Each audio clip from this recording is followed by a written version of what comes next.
bounce around the league. Mavericks in Milwaukee, where the Bucks have the best record in the league. There's Luka Doncic coming off his first career ejection at a 3 of 14 night Saturday. Didn't shoot the ball great tonight. Ooh, there's one dunk. There's Giannis Antetokounmpo. He dunks a lot. Yay or nay on the Bucks uniforms? No. Why are they gold? Well, it's an homage to the old Mecca court. Oh, that is the Mecca court. Yeah. I like the old Mecca. I think it was dark in there and dingy, and those rooms were soft. I love the band. But the uniform. Yeah, the band was best good. live. But the uniforms. Yeah. No, I'm not. I'm not going with the uniform. Okay, just so we're all on the same page. There's Doncic, gets the floater to fall. He fell hard as well. And then Doncic to DeAndre Jordan. Are we calling that an assist? I don't know. Yeah, that'd be an assist. 15 points, 15 rebounds. A lot happened after the ball got to him. Giannis dunking. Another dunk. More dunking. Malcolm Brogdon knocks down the three. Yeah, there's dunking and then there's making. He does that. Yes, he makes a lot of these too. He's got a chance to be a 50, 40, 90 guy, Malcolm Brogdon. Yeah, and the thing about it is Lopez gets nowhere near the paint on offense. He stands up behind the three-point line. He has remade himself the last couple of seasons. And he's shooting them deep. Yep. Yes. Doncic. Dunk. There's more Giannis. Ooh. Throwing it down. 31 and 15 for him. Milwaukee gets the win. Fourth straight win for the Bucks, who have now won 16 of their last 19. One of the headlines, though, is Doncic becomes the second teenager ever to record a triple-double. Okay, and we missed the whole lead on this whole story. There was two Antetokounmpos arm in arm before the game. You know that picture they had? Yeah. How often can you say two Antetokounmpos? I mean, one Antetokounmpo is hard enough to say, but when you throw two Antetokounmpos out there. I believe the plural is Antetokounmpi. Oh, Antetokounmpi. We'll check the research. Yeah, exactly. I hear it. I just call him Giannis and Lil Giannis. Giannis and Giannis' little brother. Yeah, that's Lil Giannis right there. Costas, by the way, was drafted last by the Mavericks, the 60th overall pick. Let's talk about Doncic here a little bit. He's putting up numbers 26 and 5. He would be the third rookie in NBA history to put up those numbers. The other two are Oscar Robertson and Michael Jordan. Oof. Yeah. If you're underestimating what Luka Doncic has done, it's pretty remarkable. It's remarkable and impressive, and it's real. You know, this isn't a fluke. Right. He's not having a good month. He's not having a good couple of weeks. I mean, he's the real deal, and he's only going to get better. Yep. And he also has, in my opinion, the perfect coach for him in Rick Carlisle, because Carlisle has put him in positions where he can be successful. Not only has he put him in positions where he can be successful, but he's moved him all around the floor, and he's letting him use the total, repertoire of all his skills. So I like what Luka, I like who Luka is, and I like what Carlisle has really done and the way the team has bought into him. Yeah, the reason that's real, he plays at his own pace. He just goes fast when he wants to go fast. Other than that, he takes his time. He sees the entire court. I mean, to do the ball fakes he does, he gets guys, he does the okey-doke, puts it over their head, and then brings it back and then shoots it, or puts it over their head. He's so calm with the ball. Yeah. He's made really big shots for this team when they needed him in crunch situations. But yet, he sees the court so well. You see some guys that come in our league and they just play 100 miles an hour, and their speed kind of gets everybody. He just plays at his own pace. And when you play at your own pace, the more you get accustomed to the league and the more you get comfortable, the better you play. So he's just going to get better. Because he's doing it with this. I mean, he's got a really high basketball IQ, knows how to play. So I'm looking forward to it, and I think you're right. I think Coach Carlisle does a tremendous job with him. Now, can they incorporate Smith back in the fold and get Dennis Smith playing well with him? Because I think that Smith's a heck of an athlete, should be able to play off him. And if they can get that thing solved, that's two nice young pieces. Very nice young pieces. For Dallas to grow with. But and I think Smith, skill-wise, really complements Luka, because, he's athletic, he's electrifying, he can do things in the air, he can bring the crowd into it, he can handle the ball sometimes, he can run Luka off. So, I mean, skill-wise, they really fit. Now, chemistry-wise, do they fit? And when you have two young players like that, sometimes it doesn't work out because personalities do clash. But Luka's the real deal. If you've been following this story, you know that Dennis Smith Jr. has been away from the team. He's missed 5 games in a row now, apparently just because he's unhappy about his role and about the way Rick Carlisle has used him, and perhaps about the way Rick Carlisle has coached Luka Doncic relative to the way he's been coached. They expect him to return to the team and be back by Tuesday. You just saw the Magic and the Atlanta here in the league, James Harden.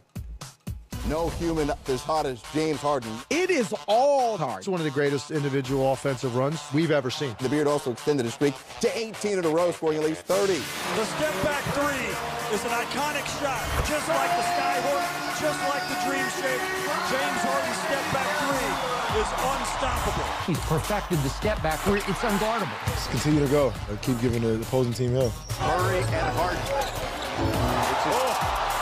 He fell down. Man down.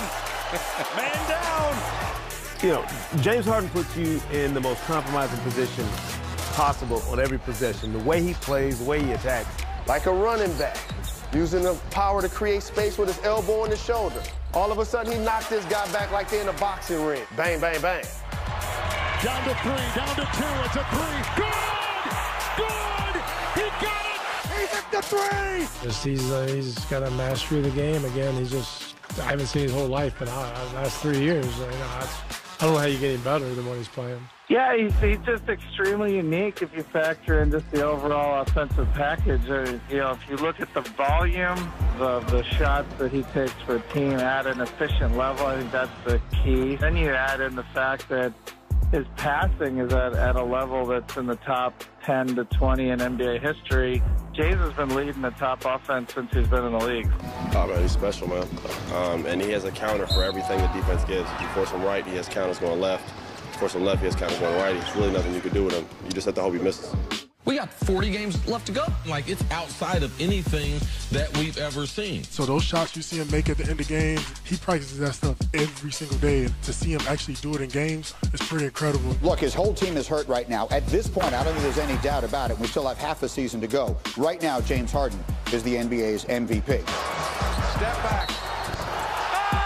Oh! 57 points. 17 straight games with 30-plus points. That joins the most underrated player in NBA history, Elgin Baylor, and Wilt Chamberlain, the most statistically significant player in NBA history. Wow. Those are the only people to ever do that.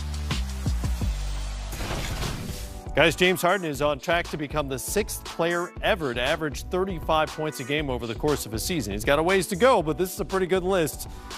This would be the first since Kobe's 2005-2006 season. It has been a little while. It's not an easy thing to do. I want to look at this from the opposing team's point of view. You got the Rockets on the schedule, Czar. You got James Harden coming to your arena, or you're going to theirs. What is your best chance of limiting his effectiveness, containing him a little bit, and coming out with a win? 10-day contract. Shane Battier, Bruce Bowen, and Michael Cooper. See if I can get them on. Okay? They're all available. And they're available right now for minimum, I would imagine. Absolutely. Minimum right now. I think you have to, first of all, you have to have the ability to change during the course of the game. I'm not sure you can give him 48 minutes of seeing the same exact defense. He's too smart. He figures it out. So maybe perhaps keep him off balance. And then you have to decide, do you want to stay one man on him? Do you want to take the ball out of his hands, try and double team him and make them have to pass the ball and other people make shots? Or the reverse of that is make him have to make every shot and don't let anybody else make shots.